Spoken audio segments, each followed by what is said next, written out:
Dream 720യിലേക്ക് എല്ലാവർക്കും സ്വാഗതം.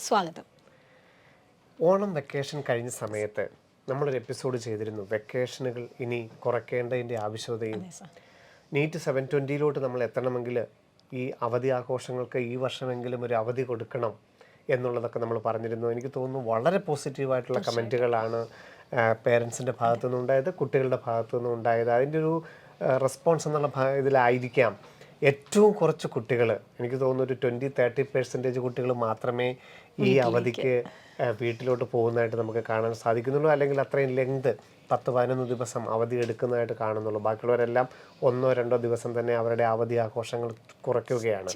എത്രത്തോളം അവരുടെ ജീവിതത്തിലെ ഇമ്പോർട്ടൻ്റ് ആണ് ഈ ക്രിസ്മസ്? തീർച്ചയായിട്ടും അവരുടെ പഠിത്തത്തിൻ്റെ ഏറ്റവും ക്രൂഷ്യലായിട്ടുള്ള ഒരു മൊമെൻറ്റിലേക്ക് അവർ കടക്കുമ്പോൾ വരുന്ന ഒരു ക്രിസ്മസ് ആണ് ഇപ്രാവശ്യം. എല്ലാ വർഷത്തെയും പോലെ എല്ലാ വർഷവും എഴുതുന്ന കുട്ടികളും ഇതേ ആഘോഷങ്ങളിലൂടെയൊക്കെ കടന്നു പോയപ്പോൾ അവർ ആ ആഘോഷങ്ങൾക്ക് അല്ലെങ്കിൽ ആഘോഷങ്ങളോട് അവർ ചെയ്തൊരു സാക്രിഫൈസാണ് ഇന്ന് അവർ മെഡിക്കൽ കോളേജിൽ നിന്നും ആഘോഷിക്കാൻ എത്തുന്നത്. കാരണം ഇന്ന് കഴിഞ്ഞ ദിവസം കഴിഞ്ഞ വെള്ളിയാഴ്ച കോട്ടയം മെഡിക്കൽ കോളേജിൽ നമ്മളുടെ ഒരു വിസിറ്റ് ഉണ്ടായിരുന്നപ്പോൾ ആ കുട്ടികൾ പറഞ്ഞു, കഴിഞ്ഞ ഡിസംബറിൽ ഞങ്ങളെടുത്ത ഒരു ടെൻഷനും ആ സമയത്ത് ഞങ്ങൾക്ക് ഈ പറഞ്ഞ പോലെ തന്നെ ഞങ്ങളുടെ ഉറ്റവരെയും ഒക്കെ മിസ് ചെയ്തൊരു എടുത്തൊരു സ്ട്രഗിള്, അതിൻ്റെ ഒരു ഏറ്റവും വലിയൊരു ഫലം ഇന്ന് ഞങ്ങൾക്ക് കോട്ടയം മെഡിക്കൽ കോളേജിൻ്റെ ക്യാമ്പസിൽ നിൽക്കാൻ പറ്റി. അത് തന്നെയാണ് നിങ്ങൾ ഓരോരുത്തരോടും പറയാനുള്ളത്. ഇപ്പം നമുക്ക് അധികം ധാരാളം കുട്ടികൾ നമ്മളോട് ഇപ്പം എനിക്ക് തോന്നുന്നു കഴിഞ്ഞ പ്രാവശ്യം ഓണം വെക്കേഷന് വെച്ചിട്ട് സാറ് പറഞ്ഞ പോലെ തന്നെ ഒരു ക്ലാസ്സിൽ നിന്നും കമ്പാരിറ്റീവ്ലി വീടുകളിലേക്ക് പോകണം എന്ന് ആഗ്രഹിക്കുന്ന അല്ലെങ്കിൽ അത് വേണം എന്ന് നിർബന്ധം പിടിക്കുന്ന കുട്ടികളുടെ എണ്ണം വളരെ കുറഞ്ഞിട്ടുണ്ട്. പല പാരൻസും ഇങ്ങോട്ട് വരേണ്ട, ഞങ്ങൾ വന്ന് കണ്ടോളാം എന്നുള്ള ഒരു ഇതിലേക്ക് വന്ന് എത്തിയിട്ടുമുണ്ട്. അത് വളരെ പോസിറ്റീവായിട്ടാണ്. അവർ വളരെ സീരിയസ് ആയിട്ട് എക്സാമിനെ കാണുന്നു, ആ അപ്രോച്ച് എടുക്കുന്നു എന്നുള്ളതിന് ഏറ്റവും വലിയ തെളിവാണ്. അത് കാണുമ്പോൾ തന്നെ ഞങ്ങൾക്ക് എല്ലാവർക്കും വളരെ സന്തോഷമുണ്ട്. പിന്നെ 11 ദിവസം അല്ലെങ്കിൽ 10 ദിവസത്തെ ആ ഒരു ഡ്യൂറേഷൻ പല കുട്ടികളും ചുരുക്കി ജസ്റ്റ് ഒന്ന് അച്ഛനെയും അമ്മയും കണ്ടിട്ട് വരാം, അല്ലെങ്കിൽ ഒന്ന് വീട് കണ്ടിട്ട് വരാം, മുത്തശ്ശന്മാരും ഒക്കെ ഉണ്ടെങ്കിൽ അവർക്ക് ട്രാവൽ ചെയ്യാൻ ബുദ്ധിമുട്ടുള്ളവരുണ്ടെങ്കിൽ ഒന്ന് ചെന്ന് കണ്ടിട്ട് വരാം എന്ന രീതിയിലേക്ക് അവർ മാറുമ്പോൾ തീർച്ചയായിട്ടും അവർ ആ പഠനത്തെ അത്രയും സീരിയസ് ആയിട്ട് ഉൾക്കൊള്ളുന്നു എന്ന് തന്നെയാണ് നമുക്ക് മനസ്സിലാക്കാൻ പറ്റുന്നത്. അപ്പോൾ ഇന്ന് ക്രിസ്മസിന് പോയി അല്ലെങ്കിൽ വീട്ടിൽ ആഘോഷങ്ങൾ ആഘോഷിക്കാനായിട്ട് സെലക്ട് ചെയ്തവരും വീട്ടിൽ പോകാതെ ഇവിടെ തന്നെ നമ്മുടെ ഹോസ്റ്റലിൽ തന്നെ ഇരുന്ന് പഠിക്കാൻ തയ്യാറെടുക്കുന്നവരോടുമാണ് ഞങ്ങൾ രണ്ടുപേരും ഇന്നത്തെ എപ്പിസോഡ് പറയാൻ പോകുന്നത്. കാരണം നമുക്ക് എടുക്കേണ്ടത്, നമ്മൾ എപ്പോഴും പറയുന്നത് പോലെ തന്നെ 20 ലക്ഷം കുട്ടികളുമായിട്ടാണ് നമ്മൾ കോമ്പറ്റ് ചെയ്യുന്നത്. 720 മാർക്കാണ് നമുക്ക് വേണ്ടത്. ഇവിടെ നമുക്ക് യാതൊരു വിധ പ്രയോറിറ്റികൾക്കും വേറൊരു കാര്യങ്ങൾക്കും യാതൊരു പ്രയോറിറ്റികളും ഇല്ല. നമുക്ക് ഈ 200 ചോദ്യങ്ങളിൽ ഏറ്റവും കൃത്യമായിട്ടുള്ള 180 ഉത്തരങ്ങളിലോട്ട് എത്തിപ്പെടേണ്ടതായിട്ടുണ്ട്. ഈ വെക്കേഷൻസ് ധാരാളം നമുക്കിപ്പം ഒരു ദിവസം നമ്മൾ 15 മണിക്കൂർ പഠിക്കുക എന്ന് പറയുമ്പോൾ സാധാരണ ദിവസങ്ങളിൽ ക്ലാസ്സുകളുണ്ട്, അല്ലെ പരീക്ഷകളുണ്ട്, അവർക്ക് അവരുടേതായ ടൈം ടേബിളിന് അപ്പുറത്ത് കുറച്ച് സമയം പോകുന്നുണ്ട്.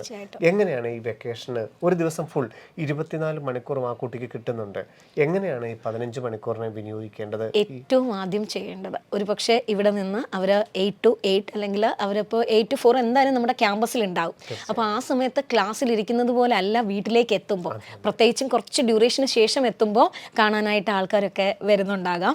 അല്ലെങ്കിൽ അനിയന്മാരെ സിബ്ലിങ്സ് ഒക്കെ ഉള്ളവരാണെങ്കിൽ ഡെഫിനറ്റ് ആയിട്ടും അവരുമായിട്ടൊക്കെ കുറച്ച് സമയം വിനിയോഗിക്കേണ്ടതായിട്ട് വരും. പിന്നെ തീർച്ചയായിട്ടും വേണം, ആഘോഷരാവുകളാണ്. അപ്പോൾ ചെറുതായിട്ടൊന്ന് ക്രിസ്മസ് ഒക്കെ സെലിബ്രേറ്റ് ചെയ്യാനും കരോളിനും ഒക്കെ പോകാനൊക്കെ തോന്നും, എല്ലാം വേണം. പക്ഷെ അതെല്ലാം ഒരു ദിവസം ഒരു മണിക്കൂറിൽ കൂടുതൽ ആഘോഷങ്ങൾക്കും അനാവശ്യം എന്ന് ഞാൻ പറയുന്നത് നിങ്ങളെ സംബന്ധിച്ചിടത്തോളം ഇപ്പം തൽക്കാലം ബാക്കിയുള്ള കാര്യങ്ങളെല്ലാം ഇച്ചിരി അനാവശ്യമായിട്ടാണ് ഞങ്ങൾക്ക് തോന്നുന്നത്.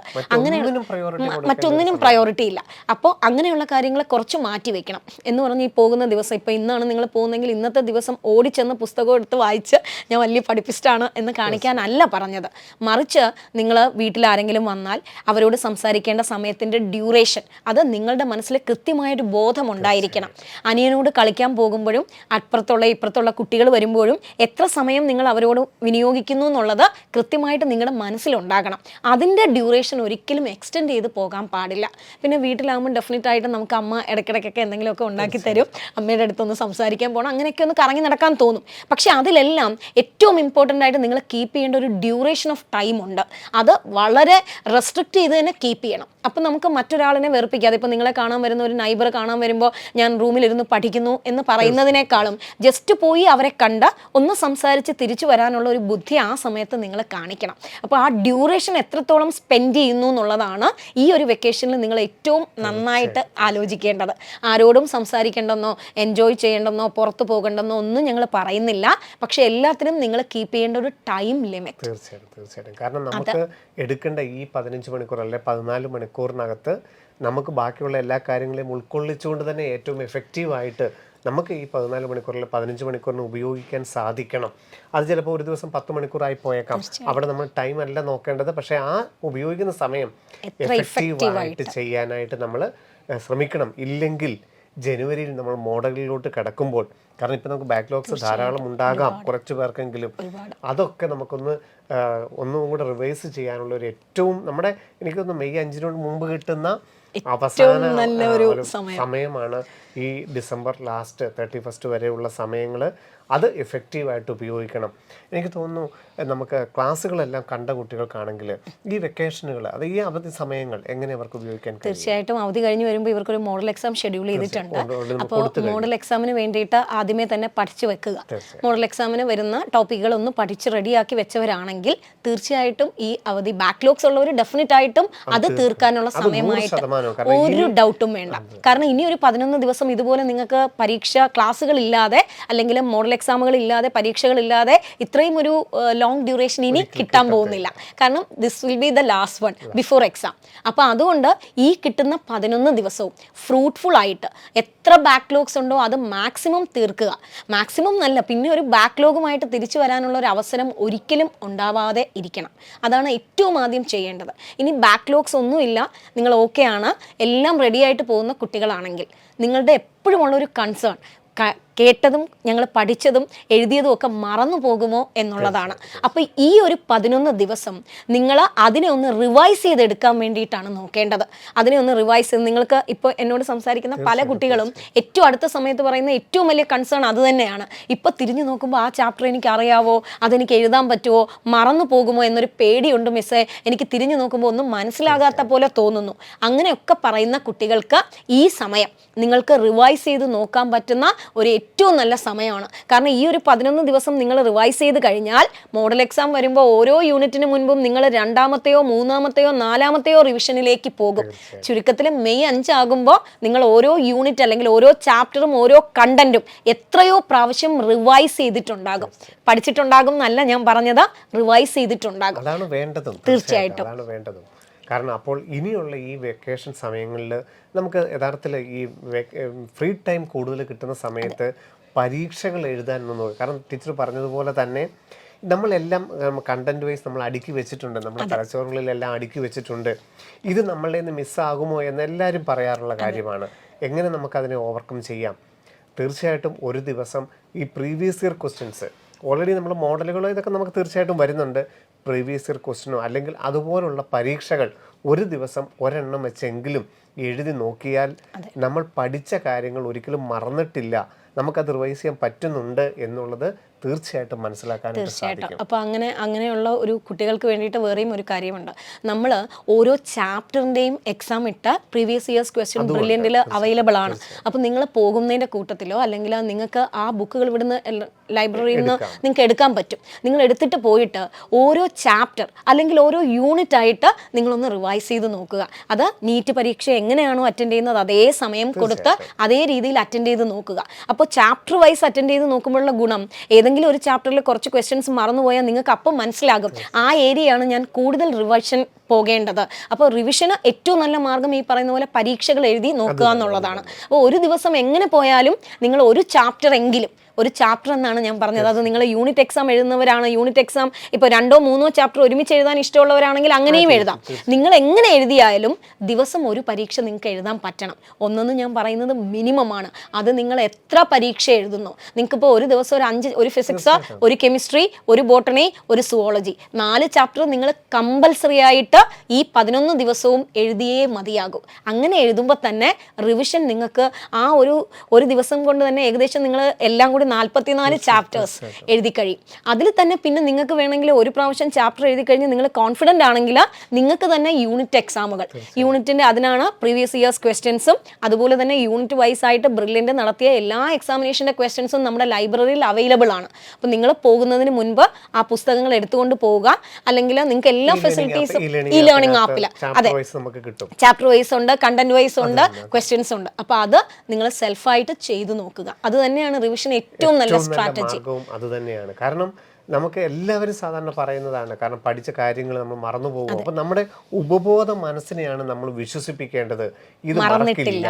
പഠിച്ചു കഴിഞ്ഞാൽ വളരെ കണ്ടന്റ് നല്ല ബൈഹാർട്ടായി കഴിഞ്ഞാൽ ഒരു കാരണവശാലും ഇങ്ങനെയുള്ള ആവശ്യം, ഒരു ചിന്താഗതി ആവശ്യമില്ല. കാരണം ഇനി വരുന്നത് എന്താണ്, യൂണിറ്റ് വൈസ് എക്സാമാണ്. നമ്മൾ മൊത്തം ചാപ്റ്ററുകളെ 8 യൂണിറ്റ് ആയിട്ട് തിരിക്കുകയാണ്. അപ്പോൾ നമുക്ക് ഒരു മാസം കഴിഞ്ഞിട്ടാണ് നമ്മൾ അടുത്ത യൂണിറ്റിലോട്ട് വീണ്ടും കമ്പൈനിലോട്ട് പോകുന്നത്. അപ്പോൾ നമ്മൾ ആദ്യം പഠിച്ച യൂണിറ്റുകൾ മറന്നു പോകുമോ, രണ്ടാമത്തെ യൂണിറ്റുകൾ മറന്നു പോകുമോ എന്ന് നമുക്ക് തോന്നിക്കഴിഞ്ഞാൽ ഒരിക്കലും ഇല്ല. നമ്മൾ പഠിച്ച പാഠങ്ങൾ മറക്കില്ല എന്നുള്ളത് നമ്മുടെ ഉപബോധ മനസ്സിൽ മനസ്സിലാക്കുവാൻ ഏറ്റവും നല്ല മാർഗം ആ പരീക്ഷകളൊന്ന് എഴുതി നോക്കിക്കഴിഞ്ഞാൽ എല്ലാം 1 by 1 നമ്മുടെ മനസ്സിലോട്ട് തിരിച്ച് എത്രയും പെട്ടെന്ന് ഒരു പരീക്ഷ എഴുതുമ്പോൾ തന്നെ ഇവർക്ക് മനസ്സിലാവും ഞാൻ അത്ര മറന്നിട്ടില്ല.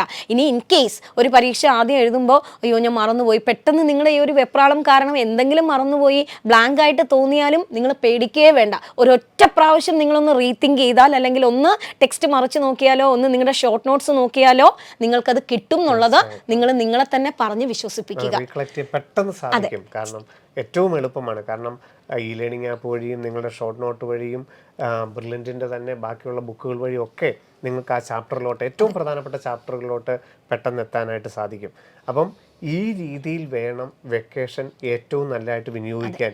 അതിനു പകരം ജനുവരിയിൽ നമ്മൾ വരുമ്പോൾ ഈ 10 ദിവസവും ബ്ലാങ്ക് ആയിക്കഴിഞ്ഞാൽ യഥാർത്ഥത്തിൽ ആ ദിവസം നമ്മൾ ഉപയോഗിച്ചില്ല എന്നുള്ളതിനപ്പുറത്ത് നമുക്ക് പേടി കൂടും.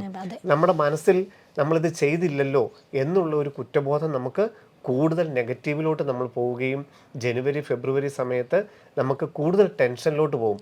അത് ഒഴിവാക്കാൻ ഏറ്റവും നല്ല മാർഗം ഈ വെക്കേഷനെ ഏറ്റവും നന്നായിട്ട് വിനിയോഗിക്കുക, മാക്സിമം പരീക്ഷകളിലൂടെ കടന്നു പോവുക എന്നുള്ളത് തന്നെയാണ് ഏറ്റവും പ്രധാനപ്പെട്ട ടോപ്പിക്കുകളും. അതെ സാർ, വീട്ടിലിരിക്കുന്ന കുട്ടികളാണെങ്കിലും എനിക്ക് തോന്നുന്നു പരീക്ഷ എഴുതി തുടങ്ങുമ്പോൾ ചിലപ്പോൾ നിങ്ങൾ, ഞാൻ നേരത്തെ പറഞ്ഞല്ലോ, ഒന്ന് എഴുതുമ്പോൾ ചിലപ്പോൾ ഒന്ന് ബ്ലാങ്ക് ആയിട്ട് തോന്നിയേക്കാം. കാരണം ഒന്നും വായിക്കാതെ ഒന്ന് എഴുതുമ്പോൾ ചിലപ്പോൾ അങ്ങനെ തോന്നിയാൽ അവിടെ തന്നെ ഡിപ്രസ്ഡ് ആയിട്ട് ബുക്ക് അടച്ചു വെച്ച് പോകരുത്. അത് ഞാൻ പറയാൻ കാരണം, കഴിഞ്ഞ ദിവസം ഓൺലൈനിൽ പഠിക്കുന്ന ഒരു കുഞ്ഞ് എന്നെ വിളിച്ചിട്ട് ഞാനിങ്ങനെ മോളെ മറന്നു പോകുന്നുണ്ട് മിസ്സേ, ഞാൻ എല്ലാം പഠിച്ചതാ, നല്ല മാർക്കും ഉണ്ട്, അപ്പോൾ ഞാൻ മറന്നു പോകുന്നു എന്ന് സംശയം പറഞ്ഞപ്പോൾ ഞാൻ പറഞ്ഞെങ്കിൽ മോളൊരു ടെസ്റ്റ് സ്വന്തമായിട്ട് എഴുതി നോക്കാൻ പറഞ്ഞു. അപ്പോൾ അദ്ദേഹം എഴുതിയിട്ട് തൊട്ടടുത്ത് തന്നെ ഒരു ഏകദേശം ഒരു 2-3 മണിക്കൂർ ഗ്യാപ്പിൽ വിളിച്ചിട്ട് പറഞ്ഞത് എനിക്കൊന്നും അറിഞ്ഞുകൂടാ, ഞാൻ ബ്ലാങ്ക് ആയി പോകുന്നു, ഞാൻ ഡിപ്രസ്ഡ് ആയി പോകുന്നു എന്നാണ്. അപ്പോൾ നിങ്ങളോടും എനിക്ക് അത് ഒരു എക്സാമ്പിളായിട്ട് പറയാനുള്ളത്, ചിലപ്പോൾ നമ്മൾ പെട്ടെന്ന് വീട്ടിൽ പോയൊരു എക്സൈറ്റ്മെൻറ്റും അല്ലെങ്കിൽ വീട്ടിൽ പോകാത്തതിൻ്റെ ഒരു സങ്കടവും ആ സാക്രിഫൈസ് ചെയ്തല്ലോ എന്നുള്ളൊരു തോന്നലും ഒക്കെ വരുമ്പോൾ മേ ബി ഒന്ന് ചിലപ്പം ആദ്യം റിവൈസ് ചെയ്തതെല്ലാം മറന്നുപോയി എന്നൊരു തോന്നലൊക്കെ വരും. പക്ഷെ നിങ്ങൾ പേടിക്കേണ്ട, ഒരു പ്രാവശ്യം ഒന്ന്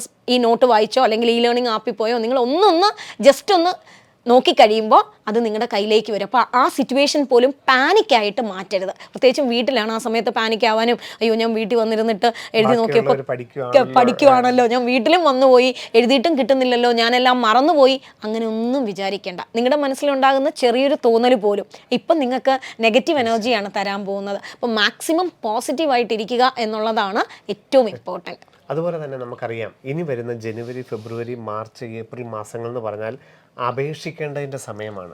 നമുക്ക് നമ്മളുടെ കപ്പാസിറ്റിയെക്കുറിച്ച് നമുക്ക് വ്യക്തമായൊരു ധാരണയുണ്ട്. നമുക്ക് എന്താണ് 2024-25 അധ്യയന വർഷത്തിൽ ഞാൻ എവിടെയാണ് ചേരേണ്ടത്, എന്തൊക്കെയാണ് നമ്മൾ കളക്ട് ചെയ്ത് വെക്കേണ്ടത്, ഏതിനൊക്കെയാണ് അപേക്ഷിക്കേണ്ടത്. കാരണം നിങ്ങൾ തിരിച്ചിവിടെ എത്തിക്കഴിഞ്ഞാൽ പേരൻസുമായിട്ടുള്ളൊരു കമ്മ്യൂണിക്കേഷൻ അത്രയും കുറഞ്ഞു പോകും. ഈ ഒരു സമയം വെക്കേഷൻ ഏതിനൊക്കെ ഞാൻ അപ്ലൈ ചെയ്യണം, ഏതൊക്കെ റിസർവേഷനുകളുണ്ട്, ഏതൊക്കെ സർട്ടിഫിക്കറ്റുകളാണ് ഞാൻ വെക്കേണ്ടത്, അങ്ങനെ നിങ്ങൾ തമ്മിലുള്ളൊരു ഹെൽത്തി കമ്മ്യൂണിക്കേഷനും ഇപ്പോൾ ഡെവലപ്പ് ചെയ്ത് വെക്കണം. കാരണം നമ്മൾ അന്ന് ചർച്ച ചെയ്തപ്പോൾ ധാരാളം സാധ്യതകൾ നീറ്റിനൊക്കെ അപ്പുറത്ത്, അല്ലെങ്കിൽ MBBS ആ മെഡിക്കൽ പ്രൊഫഷനൊക്കെ അപ്പുറത്ത് നിങ്ങളുടെ കഴിവിനനുസരിച്ചുള്ള ധാരാളം സാധ്യതകൾ ഇന്ന് നിലവിലുണ്ട്. അപ്പം ഒരു പർട്ടിക്കുലർ ഒരു കോഴ്സോ അല്ലെങ്കിൽ ഒരു കോളേജോ ഫോക്കസ് ചെയ്യുന്നതിനപ്പുറത്ത് എല്ലാ സാധ്യതകളും നിങ്ങൾ ദയവായിട്ട് അപേക്ഷിച്ച് വെക്കണം. എവിടെ ചേരണം, എവിടെ നമ്മൾ പഠിക്കണമെന്നൊക്കെ ഉള്ളത് തീരുമാനിക്കാൻ നമുക്ക് ജൂലൈയിലും ഓഗസ്റ്റിലും ഒക്കെ നമുക്ക് ധാരാളം സമയമുണ്ട്. അപ്പം നമ്മൾ വീട്ടിലുമായിരിക്കും. ആ സമയത്ത് പക്ഷെ നമുക്ക് ആപ്ലിക്കേഷൻ ഒക്കെ ഡേറ്റ് കഴിഞ്ഞിട്ട് പിന്നെ നമ്മൾ അയ്യോ അന്ന് അപ്ലൈ ചെയ്യാമായിരുന്നു എന്ന് ചിന്തിച്ചിട്ട് കാര്യമില്ല. അപ്പോൾ സാറ് പറഞ്ഞതുപോലെ തന്നെ നിങ്ങൾ എന്തോ ആയിക്കോട്ടെ, നമുക്ക് MBBS തന്നെ വേണം, ഓക്കെ ആയിക്കോട്ടെ, പക്ഷേ എങ്കിലും നിങ്ങളെ കൊണ്ട് പറ്റുന്ന രീതിയിൽ പാരൻസിനോടും ഡേറ്റ് ഒക്കെ കൃത്യമായിട്ട് ബോധ്യപ്പെടുത്തി നിങ്ങൾ തന്നെ ഒരു പേപ്പറിൽ ഒരു ചാർട്ടൊക്കെ ഉണ്ടാക്കി വെച്ച് ഏതൊക്കെ എക്സാമുകൾക്കാണ് ഞാൻ അപ്ലൈ ചെയ്യേണ്ടത്, എന്തൊക്കെയാണെന്നുള്ളൊരു റോ ഡേറ്റ അവരോടും പാരൻസിനോടും കമ്മ്യൂണിക്കേറ്റ് ചെയ്യുക.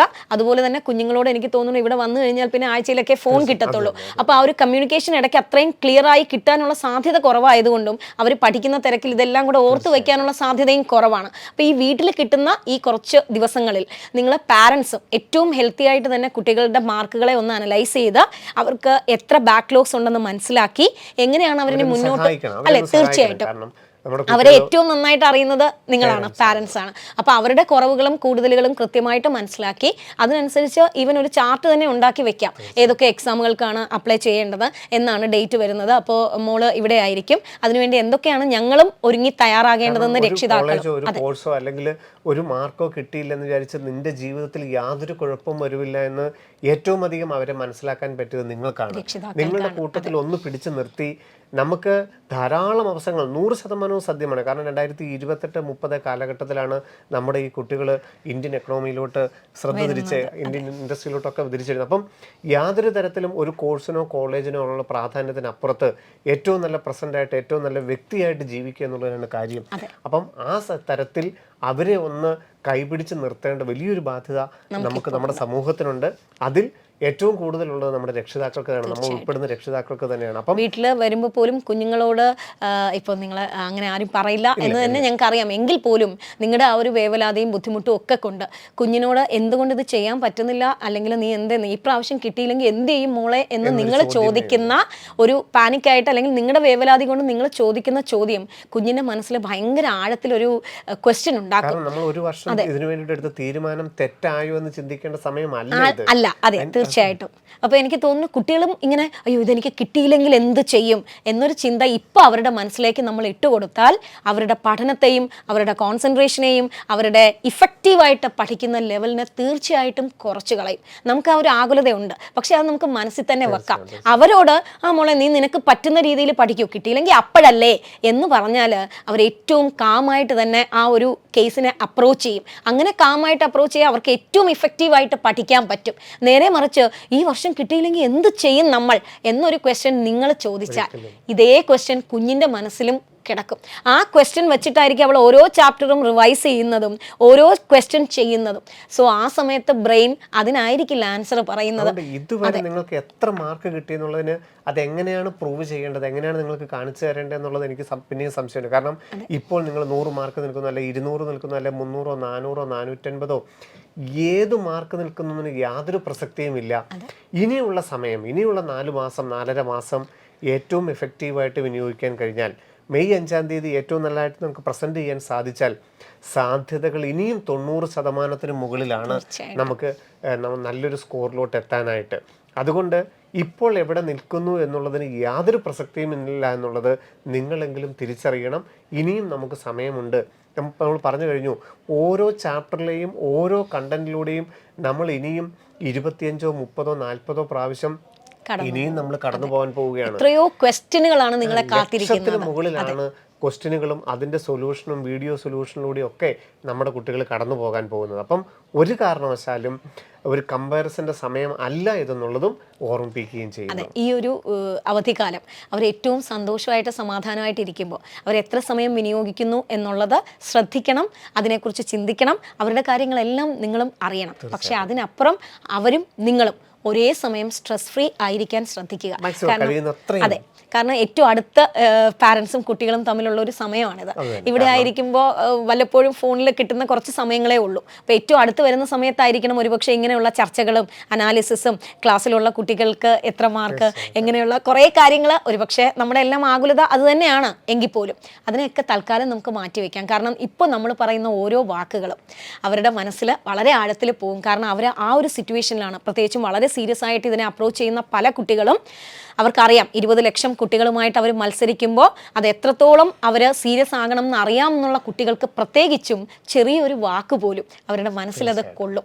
അത് അറിയേണ്ടത് നമ്മൾ അധ്യാപകർ, അതുപോലെ തന്നെ നിങ്ങൾ രക്ഷിതാക്കൾ, പിന്നെ ഏറ്റവും ഇമ്പോർട്ടൻ്റ് ആയിട്ട് ഞങ്ങളുടെ കുഞ്ഞുങ്ങളും. നിങ്ങൾ മെയ് 5-ന് മുമ്പ് ഇനി ഒരുപക്ഷെ നിങ്ങളുടെ മുമ്പിൽ കുട്ടികളെ നിങ്ങൾക്ക് ഇത്രയും ഫ്രീ ആയിട്ട് കിട്ടിയെന്നിരിക്കുകയില്ല. കാരണം ഇനി പരീക്ഷകളായി, ആപ്ലിക്കേഷൻ്റെ സമയമായി, മെയ് 5-ാം തീയതിക്ക് ശേഷമാണ് നിങ്ങളുടെ അടുത്തോട്ട് വീണ്ടും കുട്ടികൾ തിരിച്ചെത്താൻ പോകുന്നത്. അപ്പം ഏറ്റവും നല്ല വ്യക്തികളായിട്ട് നമുക്ക് അവരെ തിരിച്ചു മാറേണ്ടതായിട്ടൊരു അത്യാവശ്യമുണ്ട്. അതുകൊണ്ട് ഈ വെക്കേഷൻ, ഈ ക്രിസ്മസ്, ഈ ന്യൂ ഇയർ അവരുടെ ജീവിതത്തിൽ ഏറ്റവും നല്ല ഒരു മുഹൂർത്തമാക്കി എടുക്കാനായിട്ട് നമുക്ക് എല്ലാവർക്കും ശ്രമിക്കണം. പിന്നെ ഞാൻ പറഞ്ഞതുപോലെ തന്നെ ആപ്ലിക്കേഷൻ ഏതൊക്കെ ചെയ്യണം, ഏതൊക്കെ എൻട്രൻസുകൾക്കാണ് നമ്മൾ അപ്ലൈ ചെയ്യേണ്ടത്, ഏതൊക്കെ സർട്ടിഫിക്കറ്റുകളാണ് നമുക്ക് വേണ്ടത്, 10ാം ക്ലാസ്, 12ാം ക്ലാസ്, ഏതൊക്കെ സർട്ടിഫിക്കറ്റുകൾ നമുക്കുണ്ടായിരിക്കണം, അതിനെക്കുറിച്ച് നിങ്ങൾക്കൊരു ധാരണ ഉണ്ടായിരിക്കണം. ആധാർ, ഇപ്പോൾ പരീക്ഷയ്ക്ക് നമുക്ക് കൊണ്ടുപോകേണ്ടത് ഏതാണ്, നമുക്ക് വാലിഡ് ആയിട്ടുള്ള ID പ്രൂഫ്. അപ്പോൾ ആധാർ ചിലപ്പോൾ കുട്ടികൾക്ക് അപ്ഡേറ്റ് ചെയ്യാനുണ്ടായിരിക്കാം. ഉണ്ടെങ്കിൽ ഈ സമയം ധാരാളം സമയമുണ്ട്. അപ്പോൾ ഇപ്പോൾ അപ്ഡേറ്റ് ചെയ്ത് കഴിഞ്ഞാൽ ഒറിജിനൽ ആധാർ കിട്ടില്ലല്ലോ എന്ന് വേണ്ട. നമുക്ക് ഈ ആധാർ അപ്ഡേറ്റ് ചെയ്യുന്ന ആ എൻറോൾമെൻറ്റ് ഫോം, അക്ഷയയിൽ നിന്ന് കിട്ടുന്ന എൻറോൾമെൻറ്റ് ഫോം മതി പരീക്ഷ എഴുതാനായിട്ട്. അപ്പം ആധാർ അപ്ഡേറ്റ് ചെയ്യാനുണ്ടെങ്കിൽ നിങ്ങളിപ്പോൾ ഈ സമയത്ത് അത് വിനിയോഗിക്കാം. അല്ലെങ്കിൽ ഏത് പ്രൂഫാണ് പരീക്ഷയ്ക്ക് കൊണ്ടുപോകേണ്ടത്, അതുപോലെ ഫോട്ടോഗ്രാഫ്. ഇപ്പം നീറ്റിനും ജെഇക്കും അല്ലെങ്കിൽ ഇനി കേരള എഞ്ചിനീയറിങ്ങിനും കേരള മെഡിക്കലിനും BPharmനും CUETക്കും ഐസറിനും നൈസറിനും എയിംസ് BSc നേഴ്സിങ്ങിനും കേരളത്തിലെ BSc നേഴ്സിങ്ങിനും അങ്ങനെ ധാരാളം ആപ്ലിക്കേഷനൂടെ കടന്നു പോവുകയാണ്. ഫോട്ടോഗ്രാഫ്, നമ്മുടെ കുട്ടികൾ തിരിച്ചു വരുമ്പോൾ അവർക്ക് ഫോട്ടോഗ്രാഫ്, പാസ്പോർട്ട് സൈസ് ഫോട്ടോഗ്രാഫ് എടുത്തു കൊടുത്തു വിടാം. അതുപോലെ തന്നെ അവരുടെ സിഗ്നേച്ചർ ചെയ്ത് കൊടുത്തു വിടാം. തമ്പ് ഇംപ്രഷൻ എടുക്കണമെങ്കിൽ അതെടുത്ത് കൊടുത്തു വിടാം. സർട്ടിഫിക്കറ്റുകളുടെ എല്ലാം കോപ്പികൾ തിരിച്ചു കൊടുത്തു വിടാം. അപ്പം ഇതിനെക്കുറിച്ചെല്ലാം നിങ്ങൾക്കൊരു ധാരണ തീർച്ചയായിട്ടും ഉണ്ടായിരിക്കുകയും ചെയ്യണം. അത് ഏറ്റവും ഇമ്പോർട്ടൻ്റ് ആണ്. കാരണം ആ ഒരു സമയത്ത് നിങ്ങൾ വിചാരിക്കുന്നത് 4 മാസം ഉണ്ടല്ലോ എന്ന്, പക്ഷേ മോഡൽ എക്സാമുകൾ എഴുതി തുടങ്ങി ആ മോഡൽ എക്സാം സ്ട്രീമിലേക്ക് വന്നിരിക്കുന്ന ഒരു കുട്ടിയെ ഇടയ്ക്ക് 2 ദിവസം വീട്ടിലേക്ക് വിളിച്ച് ഫോട്ടോ എടുക്കാനോ അല്ലെങ്കിൽ സർട്ടിഫിക്കറ്റിന് വേണ്ടിയോ അപ്ഡേഷന് വേണ്ടിയോ കുട്ടിയെ അങ്ങോട്ട് വിളിക്കാനോ നിങ്ങൾക്ക് ഇങ്ങോട്ട് വരാനോ, ആ സമയത്തുണ്ടാകുന്ന ഓരോ ചെറിയ കൺഫ്യൂഷനും കുഞ്ഞിൻ്റെ പഠിത്തത്തെയാണ്. ആ ഒരു പഠിത്തത്തെ എന്തായാലും ഒരു സമയമില്ല. അവർ കൃത്യം ആ ഒരു ട്രാക്കിലോട്ട് പഠിച്ചുകൊണ്ടിരിക്കുമ്പോൾ ഇങ്ങനെയുള്ള കാര്യങ്ങൾക്കൊന്നും തന്നെ അവരെ നമ്മൾ ഡിസ്ട്രാക്ട് ചെയ്യാൻ പാടില്ല. സോ ഈ 10 days ഈ പറയുന്ന കാര്യങ്ങളും കൂടി നമ്മൾ ശ്രദ്ധിച്ചു വെച്ചാൽ പരീക്ഷയ്ക്ക് നമ്മൾ പെർഫെക്റ്റ് ആയിട്ട് തന്നെ പോകും. അതുപോലെ തന്നെ മെയ് 5-ാം തീയതി പരീക്ഷ എവിടെ എഴുതണം? കാരണം ഇനിയിപ്പോൾ നമ്മൾ അപ്ലൈ ചെയ്യുന്ന സമയത്ത് എക്സാം സിറ്റി, അതിൻ്റെ പ്രിഫറൻസ് ഓർഡർ കൊടുക്കണം. അതിൽ ഒന്നാമതായിട്ട് പ്രിഫർ ചെയ്യുന്ന സിറ്റിയാണ് നമുക്ക് കിട്ടുന്നത്. ഇപ്പോൾ വിദേശത്തുള്ളവരുണ്ടായിരിക്കാം, ഇവിടെ നിന്ന് വിദേശത്തോട്ട് പോയി പരീക്ഷ എഴുതണം എന്ന് ഉദ്ദേശിക്കുന്നവരുണ്ടാകാം. പാലായിൽ തന്നെ അല്ലെങ്കിൽ തിരുവനന്തപുരത്ത് തന്നെ അല്ലെങ്കിൽ കൊല്ലത്ത് തന്നെ അതാത് സെൻറ്ററുകളിൽ എഴുതണം, ജില്ലയിൽ എഴുതണം എന്ന് വിചാരിക്കുന്നത്. അപ്പം എവിടെയാണ് പരീക്ഷ എഴുതേണ്ടത് എന്നുള്ളതിനെക്കുറിച്ചൊക്കെ നിങ്ങൾ തമ്മിലൊരു ധാരണ ഉണ്ടായിരിക്കണം. ഇപ്പം ഞങ്ങളോട് ചോദിക്കുകയാണ് എവിടെ പരീക്ഷ എഴുതുന്നതാണ് ഏറ്റവും നല്ലതെന്ന് ചോദിച്ചാൽ, രക്ഷിതാക്കളുടെ അടുത്തുനിന്ന് പോയി വരാൻ പറ്റുന്ന ജില്ല ഏതാണോ, നമ്മുടെ സ്വന്തം വീട്ടിൽ നിന്ന് പോയി വരാൻ പറ്റുന്ന ജില്ല എവിടെയാണോ അവിടെയാണ് അപേക്ഷിക്കേണ്ടതെന്നാണ് നമ്മൾ കോമൺ ആയിട്ട് പറയുള്ളൂ. കാരണം നമ്മൾ പരീക്ഷകളെല്ലാം എഴുതിയിട്ട് തിരിച്ച് നിങ്ങളുടെ പേരൻസിൻ്റെ അടുത്തോട്ട് വന്നിട്ട് നമ്മൾ ഒന്ന് ആരോഗ്യകരമായിട്ടുള്ള കാര്യം, നമ്മുടെ ഉറക്കം, ആഹാരങ്ങൾ, അതുപോലെ തന്നെ നമ്മുടെ സുഹൃത്തുക്കൾ, അപ്പോൾ അവരുടെ എല്ലാ അനുഗ്രഹത്തോടു കൂടി തന്നെ തീർച്ചയായിട്ടും പരീക്ഷയ്ക്ക് പോകണം. നമുക്കറിയാവുന്ന സ്ഥലത്ത്, അറിയാവുന്ന സ്കൂളുകളിൽ പരീക്ഷ എഴുതുന്നതായിരിക്കും തീർച്ചയായിട്ടും ആരോഗ്യകരമെന്ന് എനിക്ക് തോന്നുന്നു. അതെ, തീർച്ചയായിട്ടും അത് തന്നെ ആയിരിക്കും. നമ്മളിപ്പോൾ എന്ത് പ്രിഫറൻസ് ഉണ്ടെങ്കിലും നമുക്ക് വീട്ടിൽ അമ്മയും അച്ഛനും കൊണ്ടുചെന്ന് ആക്കുന്നതിൻ്റെ ഒരു സ്നേഹവും ഒരു സന്തോഷവും നമ്മുടെ ഒരു കോൺഫിഡൻസും അത് ഡെഫിനറ്റ് ആയിട്ടും ഹോസ്റ്റലിൽ നിന്ന് പോയി എഴുതുന്നതിനേക്കാളും ഒക്കെ നല്ലതായിരിക്കും. അപ്പോൾ സെന്റർ പ്രിഫർ ചെയ്യുന്ന കാര്യങ്ങളെക്കുറിച്ചും യാതൊരു കുഴപ്പവുമില്ല. എന്നിരുന്നാലും അതിനെക്കുറിച്ചൊരു ഈ സമയം അത് തീരുമാനിക്കണം. കാരണം മോഡൽ എക്സാം ഒക്കെ തുടങ്ങിക്കഴിഞ്ഞാൽ ആ ഒരു സമയത്ത് എവിടെ പോകണം, എന്ത് പോകണം എന്നൊരു കൺഫ്യൂഷനോ ഒന്നും വേണ്ട. നമുക്ക് ആ സമയത്ത് ഒരു കൺഫ്യൂഷനുകളും ഇല്ലാതെ ഏറ്റവും സന്തോഷമായിട്ട് പോകണമെങ്കിൽ അതിന് മുന്നേ ഉള്ള കാര്യങ്ങളെല്ലാം തന്നെ ഇപ്പോഴേ ചെയ്തു വെക്കാം. അപ്പോൾ സർട്ടിഫിക്കറ്റുകളും ഫോട്ടോഗ്രാഫുകളും അങ്ങനെയുള്ള കാര്യങ്ങൾ റെഡിയാക്കി വെക്കുക. നമ്മൾ ചെയ്യേണ്ട കാര്യങ്ങളെക്കുറിച്ച്, ഏത് സെൻ്ററാണ്, എങ്ങനെയാണ് ആപ്ലിക്കേഷൻ, എന്തൊക്കെ കോഴ്സിന് എങ്ങനെയെല്ലാം എവിടെയെല്ലാം ആപ്ലിക്കേഷൻ കൊടുക്കണം, അങ്ങനെയുള്ള കാര്യങ്ങളെല്ലാം തന്നെ നിങ്ങൾക്ക് സംസാരിക്കാനുള്ള നല്ലൊരു അവസരം. അപ്പോൾ എനിക്ക് വേറൊരു കാര്യം പറയാനുണ്ട്. ഇതൊക്കെ കേട്ടുകൊണ്ടിരിക്കുന്ന ഹോസ്റ്റലിൽ തന്നെ തങ്ങുന്ന കുറച്ച് കുട്ടികൾ വിചാരിക്കും ഞങ്ങൾ സാക്രിഫൈസ് ചെയ്ത് ഇവിടെ നിൽക്കുവാണ്, ഞങ്ങൾ ഇതൊക്കെ എന്ത് ചെയ്യും? അപ്പോൾ നിങ്ങൾ തീർച്ചയായിട്ടും പേടിക്കേണ്ട കാര്യമില്ല. നിങ്ങളുടെ സാക്രിഫൈസ്, നിങ്ങൾ ഓരോ പ്രാവശ്യം സാക്രിഫൈസ് ചെയ്യുമ്പോഴും ഞാൻ എപ്പോഴും ക്ലാസ്സിലൊക്കെ പറയാറുള്ളത് പോലെ തന്നെ അടുത്ത വർഷം നിങ്ങൾക്ക് ഇഷ്ടമുള്ള മെഡിക്കൽ കോളേജിൽ നിന്ന് അല്ലെങ്കിൽ നിങ്ങൾക്ക് ഇഷ്ടമുള്ള ഒരു കോഴ്സ് ചെയ്തുകൊണ്ട് അവിടെ നിന്നായിരിക്കും നിങ്ങൾ വീട്ടിലേക്ക് പോകാൻ പോകുന്നത്. അപ്പോൾ ഈ വർഷം ഇച്ചിരി ഒന്ന് ആഘോഷം വേണ്ടാന്ന് വെച്ച് നിങ്ങൾ ഇരിക്കുന്നത് കൊണ്ട് ഒരു കുറവുമായിട്ടും നിങ്ങളത് കരുതണ്ട. നിങ്ങൾക്ക് പാരൻസുമായിട്ട് ഈ ഒരു സമയത്ത് സമയത്ത് തന്നെ കുറച്ചുകൂടെ സമയം കിട്ടും അവരുമായിട്ട് കമ്മ്യൂണിക്കേറ്റ് ചെയ്യാൻ. ആ എടുക്കുന്ന ത്യാഗത്തിന്റെ ഈ 2023 ഈ ക്രിസ്മസ് ആയിരിക്കും ജീവിതത്തിലെ ഏറ്റവും മധുരമുള്ള ക്രിസ്മസ്. 2024 നിങ്ങൾ മെഡിക്കൽ കോളേജുകളിൽ നിന്നോ അല്ലെങ്കിൽ ഞാൻ നേരത്തെ പറഞ്ഞാൽ നിങ്ങൾക്ക് ഇഷ്ടമുള്ള ഒരു സ്ഥലത്ത് നിന്ന് നിങ്ങൾ വന്ന് ആഘോഷിക്കാൻ പോവാണ്, അത് കരുതിയാൽ മതി. അതുകൊണ്ട് ഞാൻ വീട്ടിൽ പോയില്ലെന്നോ അല്ലെങ്കിൽ അവരുമായിട്ട് എനിക്ക് ചർച്ച ചെയ്യാൻ പറ്റിയില്ലെന്നോ ഒന്നും വീട്ടിലിരിക്കുന്ന കുട്ടികൾ ഒരിക്കലും അത് ഒരു വിഷമം ബാക്കി എല്ലാവരും ആഘോഷിക്കുമ്പോൾ ഞാൻ മാത്രം പോയില്ലല്ലോ എന്ന് കരുതണ്ട. എനിക്ക് അതിനുള്ള മനസ്സ് കിട്ടിയല്ലോ, സോ ഐ എം ബോൾഡ്. എനിക്ക് വീട്ടിൽ പോകാതെ എനിക്കിരുന്ന് പഠിക്കാൻ പറ്റി എന്ന് പറഞ്ഞാൽ അതിൻ്റെ അർത്ഥം you took it as very serious എന്നാണ്. അത്രയും ബോൾഡായിട്ട് അത്രയും മെച്ചുവേർഡായിട്ട് ഞാൻ ചെയ്തു എന്നുള്ളതിൻ്റെ അഭിമാനമാണ് വീട്ടിലിരിക്കുന്ന കുട്ടികൾക്ക് വേണ്ടത്. അപ്പോൾ എല്ലാവരും ഏറ്റവും സന്തോഷത്തോടെ ഏറ്റവും മനോഹരമായ ഒരു ക്രിസ്മസും അതോടൊപ്പം തന്നെ നിങ്ങളുടെ എല്ലാം സ്വപ്നത്തിലുള്ളതുപോലെ നിങ്ങളുടേതാവട്ടെ ഇനിയുള്ള വർഷം മാത്രമല്ല കേട്ടോ, ഇനിയുള്ള എല്ലാ വർഷങ്ങളും നിങ്ങളുടേത് തന്നെയാകട്ടെ. Thank you. ബൈ.